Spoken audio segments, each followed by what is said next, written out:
Assalamualaikum, perkenalkan saya Ana Susanti CGP Angkatan 9 Kabupaten Temanggung. Saya akan menyampaikan demonstrasi kontekstual tentang pemikiran Ki Hajar Dewantara.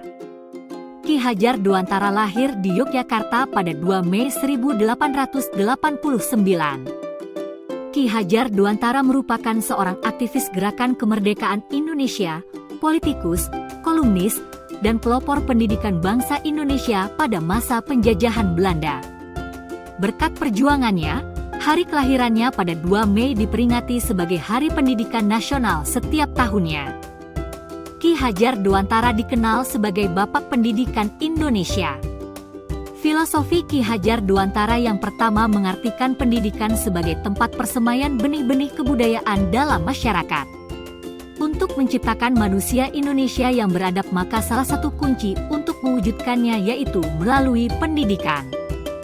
Pendidikan dapat menjadi ruang berlatih, wadah bertumbuh kembangnya nilai-nilai kemanusiaan yang dapat dipertahankan atau diwariskan. Filosofi Ki Hajar Dewantara yang kedua berkaitan dengan dasar-dasar pendidikan yang menuntun. Ki Hajar Dewantara menjelaskan bahwa tujuan pendidikan yaitu membimbing segala kodrat yang ada pada anak-anak, agar mereka dapat mencapai keselamatan dan kebahagiaan yang setinggi-tingginya baik sebagai manusia maupun sebagai anggota masyarakat. Sebagai pendidik hanya dapat membimbing tumbuh atau hidup kekuatan kodrat yang ada pada anak-anak, agar dapat memperbaiki lakunya, bukan pada dasarnya, hidup dan tumbuhnya kekuatan kodrat anak. Dalam menuntun laku dan pertumbuhan kodrat anak, pendidik diibaratkan seperti sumber energi, kekuatan dan motivasi bagi anak. Jika yang ditransfer oleh pendidik positif, maka yang diterima anak-anak pun positif. Sama seperti petani yang merawat tanaman, baik atau tidak tergantung tangan atau perlakuan petani tersebut. Baik atau tidaknya perubahan perilaku murid tergantung bagaimana pendidik mentransferkan energinya. Selama proses menuntun, anak diberi kebebasan, namun pendidik sebagai pamong dalam memberi tuntunan dan arahan agar anak tidak kehilangan arah dan membahayakan dirinya. Seorang pamong dapat memberikan tuntunan agar anak dapat menemukan kemandiriannya dalam belajar. Filosofis Ki Hajar Dewantara yang ketiga yaitu pendidikan anak yang sesuai dengan kodrat alam dan kodrat zaman. Pendidikan yang diberikan menyesuaikan dengan kondisi lingkungan atau potensi anak dan mengikuti perkembangan zaman. Pendidik harus mampu memberikan pendidikan yang sesuai dengan kebutuhan anak pada zamannya dengan memperhatikan potensi dirinya. Salah satunya dengan menerapkan pendidikan dengan memanfaatkan kemajuan teknologi tetapi tetap memperhatikan konteks kearifan lokal, budaya, setempat. Filosofi pendidikan Ki Hajar Dewantara yang keempat yaitu tentang budi pekerti. Budi pekerti atau watak atau karakter merupakan perpaduan antara gerak pikiran, perasaan dan kemauan sehingga menimbulkan energi. Proses pendidikan di sini menekankan pada 3 hal utama yaitu melatih panca indera, kehalusan budi pekerti dan kecerdasan. Menurut beliau pendidikan harus seimbang antara cipta, rasa dan karsa.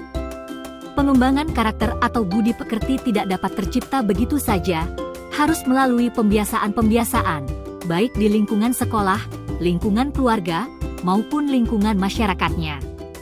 Trilogi pendidikan menurut Ki Hajar Dewantara antara lain, pertama, Ing Ngarso Sung Tulodo, yang artinya guru di depan menunjukkan keteladanan dan contoh panutan untuk murid. Kedua, Ing Madyo Mangun Karso, artinya guru di tengah memberikan tuntunan semangat, memantau dan mengarahkan murid untuk mencapai tujuan pembelajaran. Ketiga, Tut Wuri Handayani, artinya guru di belakang memberikan motivasi dan dorongan agar siswa tidak kehilangan semangat belajar meraih prestasi. Asastrikon menurut Ki Hajar Dewantara, antara lain, pertama, kontinuitas yaitu pembelajaran yang dilakukan harus berkesinambungan atau berkelanjutan, dilakukan secara terus-menerus dan dengan perencanaan yang baik. Pembelajaran harus berkesinambungan sesuai perkembangan zaman. Kedua, konvergensi yaitu sumber pembelajaran bisa didapatkan dari mana saja, asalkan itu relevan dengan sistem pendidikan kita. Pada era sekarang yang serba digital, cukup memudahkan guru dalam mengakses informasi yang berkaitan dengan pendidikan, namun harus lebih selektif agar sesuai dengan kebudayaan bangsa Indonesia. Dan ketiga, konsentris, yaitu walaupun kita dianjurkan untuk mempelajari gagasan atau sistem dari bangsa atau tokoh pendidikan dunia lainnya, pendidikan kita harus tetap berlandaskan pada budaya Indonesia. Pendidikan kita harus tetap sesuai karakter kebudayaan Indonesia. Kita tidak boleh meninggalkan sistem budaya bangsa kita sendiri. Tantangan yang dihadapi oleh guru dalam mengimplementasikan pemikiran Ki Hajar Dewantara antara lain: 1. Pemahaman terhadap latar belakang dan budaya siswa yang berbeda-beda akan memerlukan pemahaman yang lebih mendalam. 2. Kolaborasi dan komunikasi. Tantangan dalam hal kolaborasi, komunikasi dan koordinasi dengan beragam pribadi dan rekan kerja. 3. Evaluasi kemajuan individu.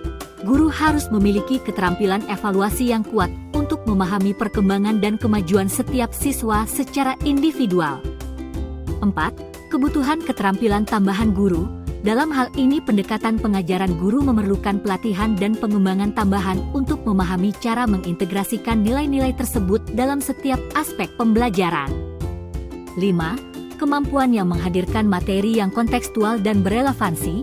Pentingnya guru dalam memberikan dukungan dan bantuan kepada siswa, tetapi tantangan muncul dalam merancang dan menyampaikan materi pembelajaran dengan cara yang relevan dan memahami kebutuhan individu setiap siswa.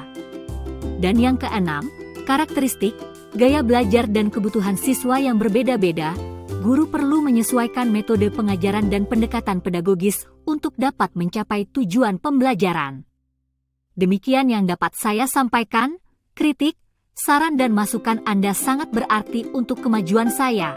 Salam guru penggerak, terima kasih.